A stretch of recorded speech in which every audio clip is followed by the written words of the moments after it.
Okay, we're live. Hi, this is William Ramsey. Welcome to William Ramsey Investigates. On tonight's show, I have a very special guest. His name is Ken Ammi, A-M-M-I. He runs the True Free Thinker website, and he and I have done many interviews about his excellent books. But we're kind of going back into one of his earlier books. The title of the book is An Independent Investigation of the Baha'i Faith here in LA. They have a kind of a Baha'i center right in the center of town. I've driven by it many times, but really didn't know the internal ideology of this group that came out of really Middle Eastern or Eastern ideas. So Ken can talk more about that. So Ken Ammi, are you there? Yes, sir. How do you do, William? I'm doing well. Thanks for agreeing to the interview again. It's great to have you back as usual. We always seem to have these great conversations. So for people who may not have heard your name or your books or your website, can you talk about kind of the arc of, you've investigated so many different subjects, but your general kind of outlook and what led you to the Baha'i? Why the Baha'i Faith? Right. So one of my guiding principles is that I became a confirmed skeptic at a very early age. And I mean a true and honest skeptic, not what many people nowadays mean by it. They mean a cynic. But a skeptic says, I won't believe until, and a cynic just says, I won't believe, period. So as a Messianic Jewish Bible-believing skeptic, part of what I've gotten into is just to researching worldviews, whatever form they come in, right? Religion, cults, atheism, you name it. And so I tend to do really deep dives when I conduct research, and I have, as of the last few years, I end up coming out of those deep dives by producing a book, because I figure if I'm going to do a deep dive into research, I might as well publish my results, right? So Right. Some of my books are almost like I'm just sharing my research notes. Right. No, my books are very similar, actually. Right. I mean, in some ways, yeah. And Just frankly, laying it out. right, exactly. So, and I prefer that kind of book that's just very information based. Of course, we as authors try to make it interesting to read our works as well, but they're ultimately nonfiction and research based. Yes. So now, I've been asked quite a few times how I got interested in the Baha'i faith or the Baha'i world faith, and I don't quite remember.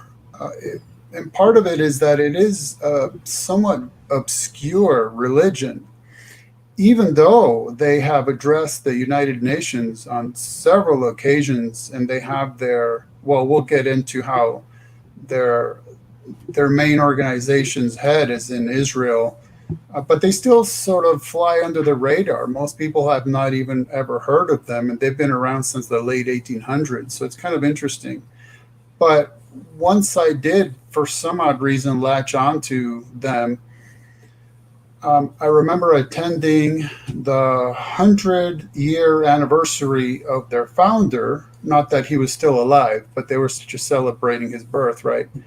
And they had a speaker who used to be a Bible-believing Christian, and now he was a Baha'i, and he was elucidating prophecies about the founder of Baha'ism from the Bible. And as I listened to him, I thought, wow, this is so uncontextual and such reaches and such misapplications and misreadings and misinterpretations that I was hooked. I said, I've got to look into this, because these people are buying stuff that's being sold to them, and it's very, very poor.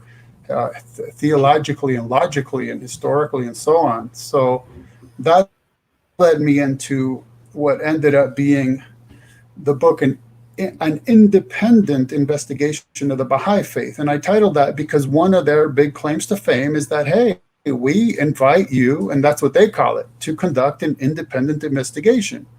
And so I did so, and the book is my results. And I go over just about everything you'd ever want to know, from their history to their theology to some of their ethics, to you name it.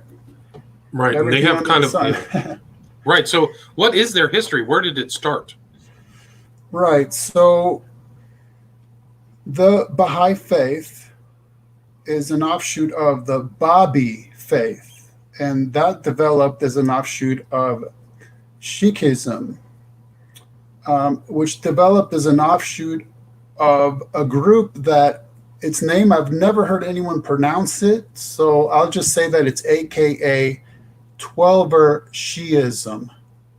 Okay, so now that's an offshoot of Sufism and developed as an offshoot of Shia, which is a denomination of Islam. So in other words, it's an offshoot of an offshoot of an offshoot of an offshoot of Islam, just to, Right.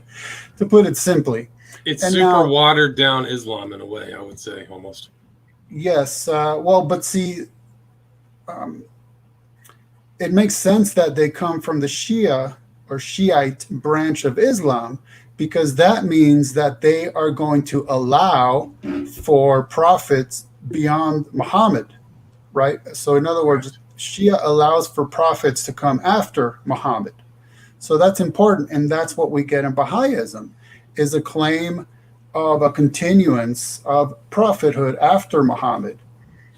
So their claim is that every now and then God sends humanity a prophet, and the prophet promulgates their message and it gets incorporated, but eventually it becomes corrupted, and then the next prophet has to come and re-reveal God's message for that day, and it gets incorporated, it gets corrupted, and on it goes in these cycles. Now, so generally, Baha'ism claims 9 what they call manifestations of God, and they are Abraham, Krishna, Moses, Zoroaster, Buddha, Christ, Muhammad, the Bab, and Baha'u'llah. Now, individual Baha'is sometimes take it upon themselves to just add to that list their favorite, right? I mean, I've even seen somebody throw Crazy Horse into the list. So it's just kind of up for grabs. But these are the 9 official prophets, the official manifestations of God. So let's just backtrack a little bit, because the most relevant ones are Sayyid or Mirza Ali Muhammad. And he's the one that came to be known as the Bab. Okay, now the Bab was born in 1819, and he founded the Baha'i Faith. So the reason he's relevant here is because in 1844 he proclaimed that a manifestation of God would come in. Generally, Baha'is claim that he prophesied 19 years, but some sources have 1,511 years. Let them fight that out amongst themselves. The point is that the Bab claimed that a manifestation of God would come relatively, well, again, it depends on which view you take. The official Baha'i view is kind of strange, because what if he did prophesy in 19 years, that would mean the Bab's message would be incorporated, become a world religion, and then become corrupted, so that the next manifestation would have to come, all of that within 20 years, which is pretty bizarre, especially if you look at how they're jumping from the time of Abraham and Krishna then to Moses, Zoroaster, Buddha, Christ, Muhammad. So I mean, sometimes you have centuries, if not millennia, between prophets, where this claim would be that it was very quickly. Regardless, okay.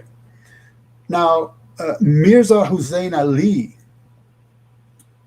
is the founder of Baha'ism, and he never actually met the Bab, and the Bab never actually proclaimed him as having been the prophet of whom he spoke. But so Mirza Hussein Ali became known as Baha'u'llah, which means the glory of Allah. Okay, so he's the founder. He lived 1817 to 1892. And this was all taking place during the Ottoman Empire, right? So right, it's taking place under a completely different political environment than is in the Middle East today. Political environment, and also religious environment, because these guys are coming out of offshoots of Islam. So when they start proclaiming another prophet, a significant portion of the Muslim population would instantly have a huge problem with that. Like I said, the Shia would be more likely to pay attention to them, but there's significant portions of Islam that would absolutely reject what they had to say. So there was a lot of problems, political. Right. The Sunnis believe, theological. right? Sunnis believe that it's Muhammad was the final prophet, right? Right. So there's nothing to come after.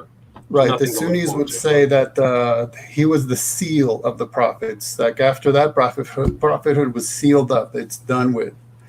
So, and this was in the Persian area, by the way. Right. And These are so- Persians too. So I think the founder Right. Bob was a Persian. Yeah. Right.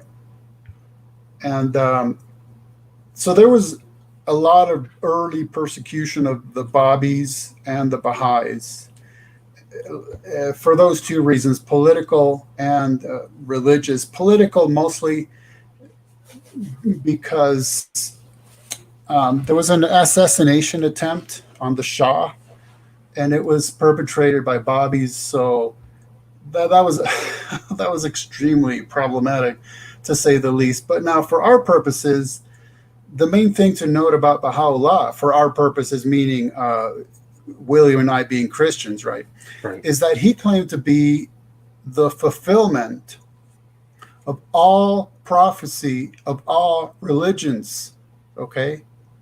And so he claimed, amongst other things, to be the return of Christ.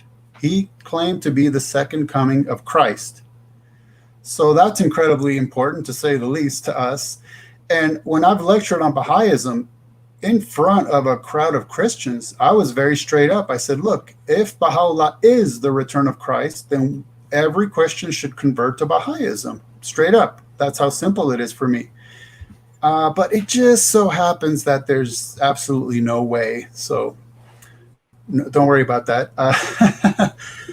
In short, the way I put it is that Baha'ism bit off more than their theology could chew, because if you can just attempt to think about one person fulfilling prophecy from every major religion, that's sort of like putting all that prophecy into a blender and turning it on. It just makes an enormous mess. And what you end up with isn't anything even close to an actual fulfillment of prophecy, but having to water things down and manipulating text. And I mean, you can just try to imagine what a challenge that would be. And now Baha'u'llah came up with a doctrine called most great infallibility, where he claimed that if anyone after his time within 1,000 years claimed to be a prophet, then they would actually instantly be identified as a false prophet. So he kind of, in my mind, he was redefining the 1,000-year reign of Christ, and also establishing that within 1,000 years of his time, nobody could claim to be a prophet or a manifestation after him, right? Right. So now, after him, his son, Abbas Effendi, who came to be known as Abdul Baha and is known as the servant of the glory, he was considered the infallible interpreter of his dad's teachings, of Baha'u'llah's teachings, okay? Mm-hmm. Now, after him was Abdul Baha's grandson, Shoghi Effendi Rabbani. He's known as the guardian. And Shoghi is very important because one of the main features of the Baha'i Faith is that you are required to have a last will and testament. But Shoghi Effendi failed to do that. And that has caused problems that haunt Baha'ism to this day. Because after him, there were various people claiming to be, well, I'm supposed to be the new, what they call guardian, right? I'm supposed to be the new head of Baha'ism. And since there was no official word from Shoghi Effendi, then it was kind of left for them to fight it out, in a manner of speaking. And so a bunch of sects developed, sects of Baha'ism. Now, one interest, and now I'll grant you that the Baha'i world faith, or the Baha'i faith, is the major sect or denomination. There's no question about that. But that is a historical fact, that there were various people claiming that they were the next in line, and there's still those groups around. But one thing I did in the book is I wrote a Baha'i dictionary or a glossary, because I realized that you really have to understand the kind of language they use, because when they say certain things, you think you understand their meaning, because in common English it would mean a certain thing, but they always have their own spin on it, or they're double talking, or they mean something completely different. So I'll give you an example. In this case, they claim that one of the unique features of their religion is that they have no denominations, no schisms, no offshoots, no sects, nothing, just perfect unity. But the only way they can actually claim that is to say that, well, anyone who claims to be a Baha'i but is not of the main Baha'i world faith is automatically excommunicated. So therefore, we're perfectly unified. Gotcha. So basically, they just redefine their schisms and their sects, and by just proclaiming that they're not true followers, then they can claim perfect unity, which is kind of a fascinating way to get around verifiable facts otherwise, right? So this main body of the Baha'i world faith has what they call the Universal House of Justice, and that's their international administration, whose proclamations are considered infallible. So you had, of course, Baha'u'llah himself being considered infallible, and his son Abdul Baha considered infallible, and Shoghi Effendi as the guardian, infallible. And then it stopped going individual to individual, but the infallibility was put into the members of the Universal House of Justice. And let me just point out another one of those weird Baha'i things, is they claim that one of the unique features of their religion is that they preach and practice perfect tolerance and perfect unity. So that, for instance, there's perfect equality amongst males and females. But it's a fact that the Universal House of Justice has always consisted of 9 members, and they are only male, because that is Baha'i law. No women are allowed to serve in the Universal House of Justice. And that's the building is in Haifa, Israel, by the way. Now, under that, an international administration are what they call national spiritual assemblies. And under that are local spiritual assemblies. So that's how they kind of go from the top down. Gotcha. And I mean, it is fascinating. So it's all grown up. It stays in Israel. They have very nice, like, temples and buildings all over the world, right? So they're very... Right. If you look up Baha'i temples, they are absolutely gorgeous building in terms of architecture. I mean, I would say that they're whitewashed sepulchers, but they are pretty sepulchers. Right. And they're whitewashed sepulchers in a lot of ways. They have very, very strange global ideas that are similar to the UN's aims, correct? Before the Yes, UN. right. In fact, let me just... I'm going to read you a quote. This is Shoghi Effendi, okay, the infallible guardian during his day, quoted in a magazine that's published by the Baha'i Faith called The Baha'is, a Profile of the Baha'i Faith and its Worldwide Community. And this is from the Baha'i International Community, 1994. And here's what they say, all right? By the way, there's some ellipsis points in this quote, and that's just so I didn't have to read like 2 entire pages, but it's perfectly contextual. So it says that one of the main goals of their faith is to establish a new world order, and that's actually a quotation. I'm not just characterizing it. So here's the quotation. A world commonwealth in which all nations, races, creeds, and classes are closely and permanently united. A world legislature whose members will ultimately control the entire resources of all the component nations. A world executive backed by an international force, a world tribunal, a mechanism of world intercommunication.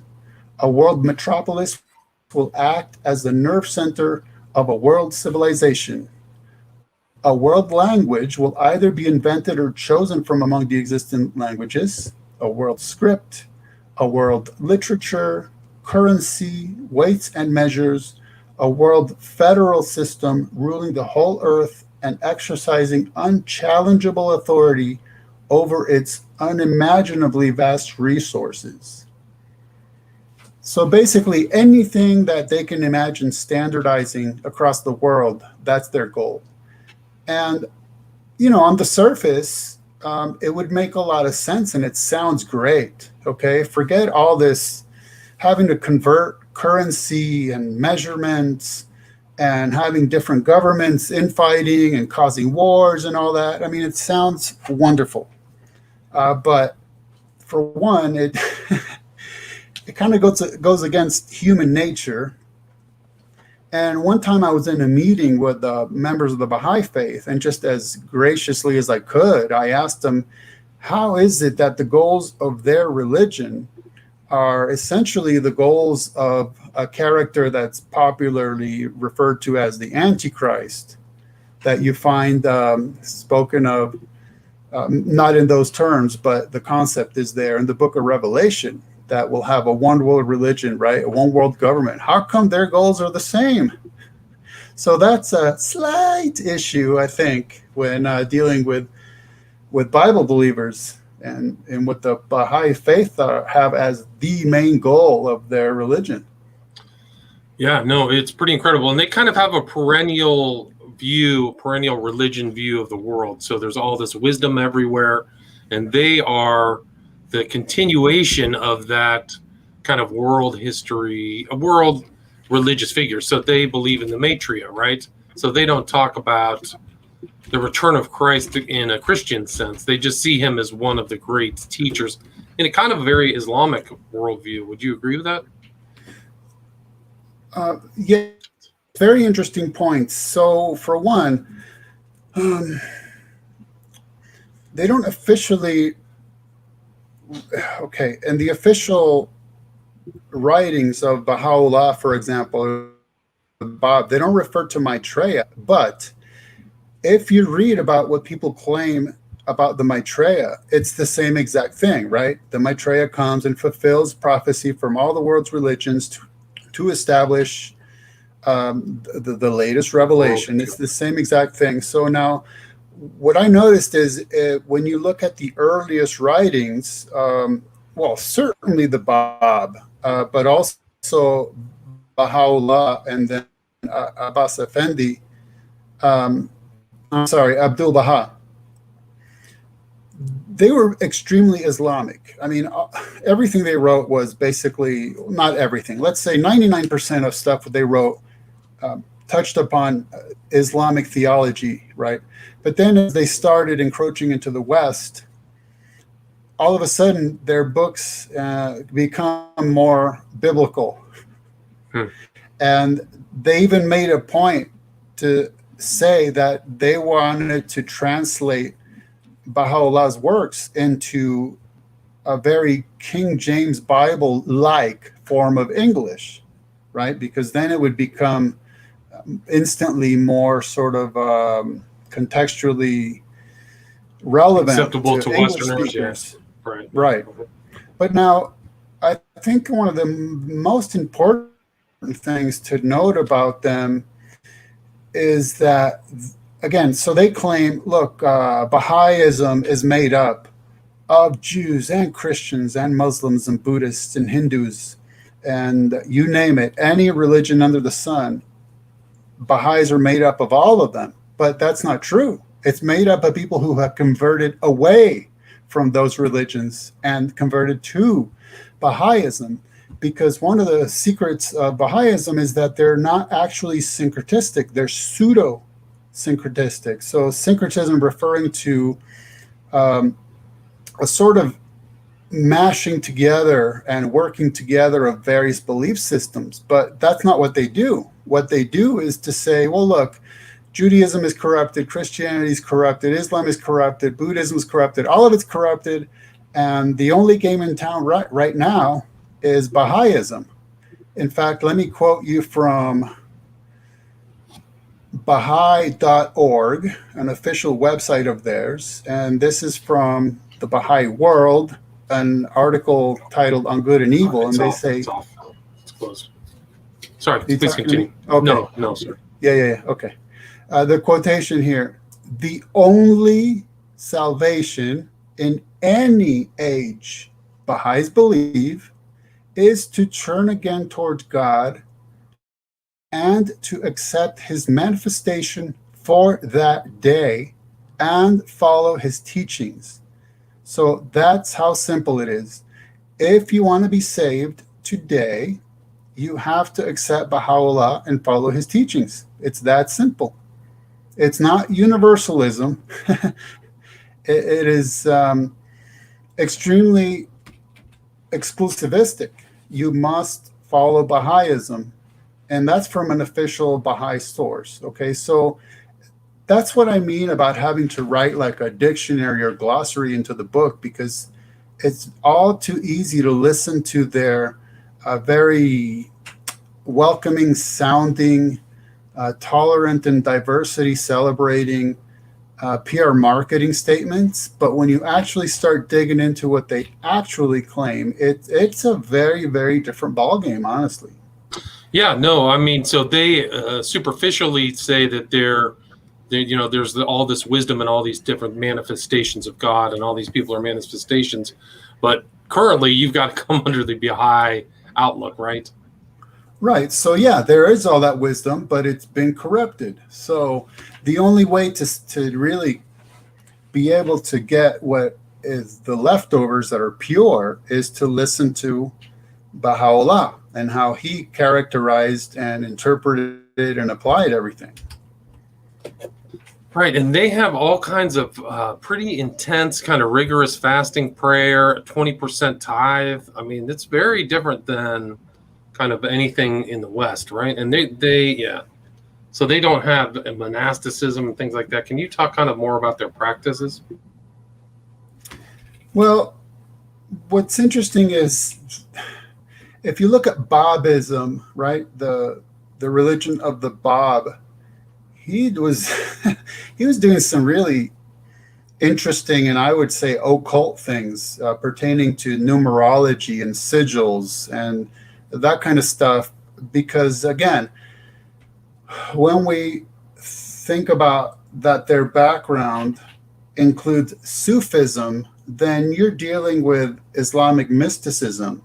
So that kind of just was perpetuated by the Bab. And I mean, it's kind of toned down a bit in Baha'ism. But for example, for them, the number 19 is very, very meaningful. And so they have a lot of traditions and practices wrapped around that. Right, and their whole calendar is totally different than the what is it, the moon calendar that's based on Islam and the Western calendar. Right, yeah, they developed their own sort of sacred calendar. And along the lines of the usage of words, for example, they claim that they don't have missionaries. Again, they always claim that, well, a unique feature of our religion is, and then they'll make a statement that makes them sound really good. So they claim they don't have missionaries, but you know what they do have? They have pioneers. And you know what the difference is between a pioneer and a missionary? Nothing. Nothing. It's nothing. So the thing they do is this. They say, well, look, a missionary, that implies somebody who forcefully converts people. And we don't do that. We have pioneers. Well, that's obviously a very myopic view of what it means to be a missionary. But again, it's just an example of how they make these claims. But if you just inspect them a little bit, you end up with a whole different story, don't you?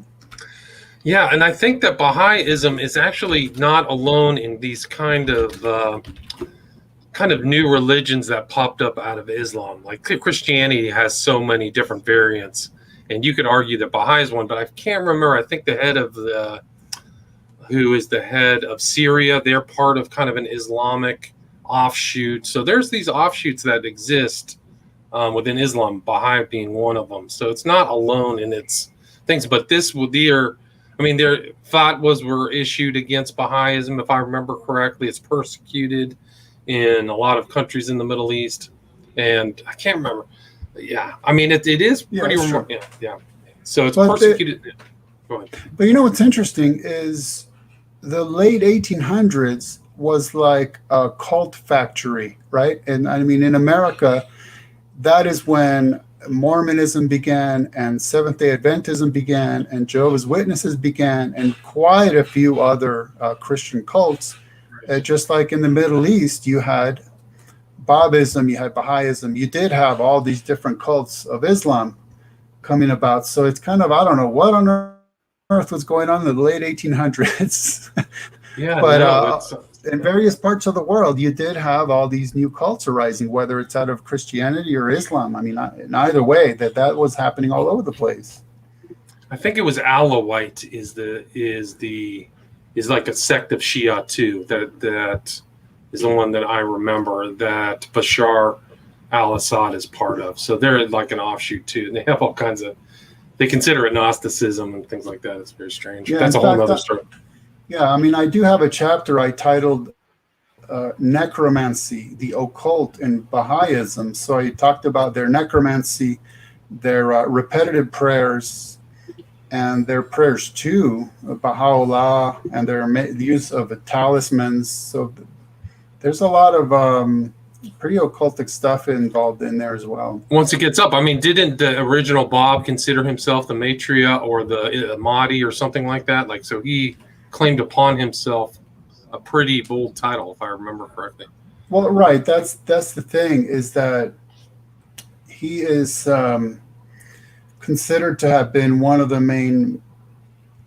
Again, I have to just emphasize, officially, Baha'is tend to list 9 quote unquote manifestations of God, and the Bab is one of them. That's what I was saying. It's so weird that a manifestation of God would come, and within 2 decades, a new manifestation of God would come, because before that, it had taken centuries, if not millennia, from one to the other, right? For one set of teachings to be incorporated worldwide enough to be God's word on earth, and then eventually become corrupted to the point where God was sending another messenger.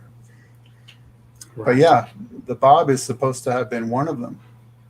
Right. So it's pretty incredible. And I mean, there is another offshoot. My understanding is they have, because they're tithing so much, they're like Mormons. So the institution itself has a lot of resources. They're involved with the UN. They're in Geneva trying to influence, kind of almost like a cult. I mean, I don't know what your definition is of a cult.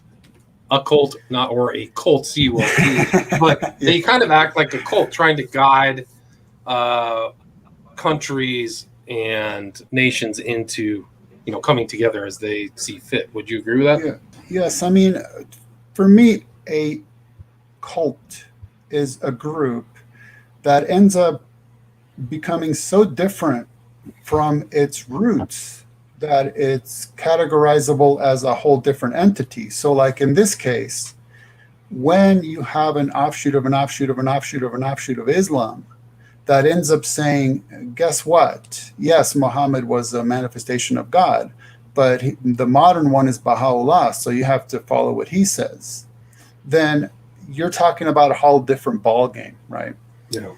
And just like in Christianity, when you have them saying, look, Baha'u'llah is the second coming of Christ. Okay, well, that's not in keeping with Christianity, so you have to call it a cult because it's so vastly different than anything that could be even imagined to be biblical or traditional Christian, that it has to be categorized as a cult or an aberrant group or what have you.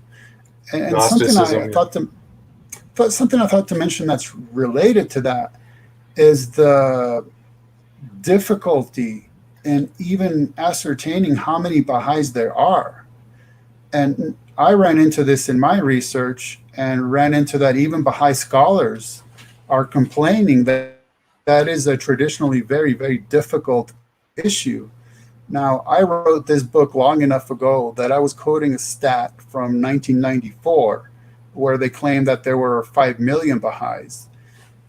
And frankly, I haven't bothered updating that because I'll tell you what the issue is and what the Baha'i scholars complain about is that in order to be counted as a member of the Baha'i Faith, you have to fill out a card that you then turn into whatever organization you're involved in. So it could be the local spiritual assembly or the national spiritual assembly. But regardless, they'll send that card to the Universal House of Justice, and then you're officially on the record as a member of the Baha'i Faith.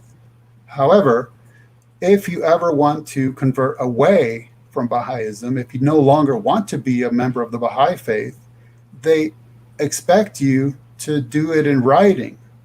So that you have to go through the same process in reverse, essentially. Submit some kind of a statement and have it be officially channeled up to the Universal House of Justice so they officially remove you. But how many people bother doing that? How many just say, you know what, I'm not into this anymore. I'm just not going to show up anymore. That kind of thing, right? They're not going to bother going through official channels when they want to be done with it. So that makes it so that nobody actually knows how many people who are enumerated as being Baha'is are actually Baha'i or still active. That nobody can really know that. Like functioning, yeah. It's like some of these other groups, Scientology, they don't even know the real membership, the real practicing membership of some of these groups. Right. Lee Veltman is asking about the Desert Rose Institute. I think it's a Baha'i group in Arizona and the Great Council Fires. Have you ever heard anything about that? Desert Rose does not sound familiar.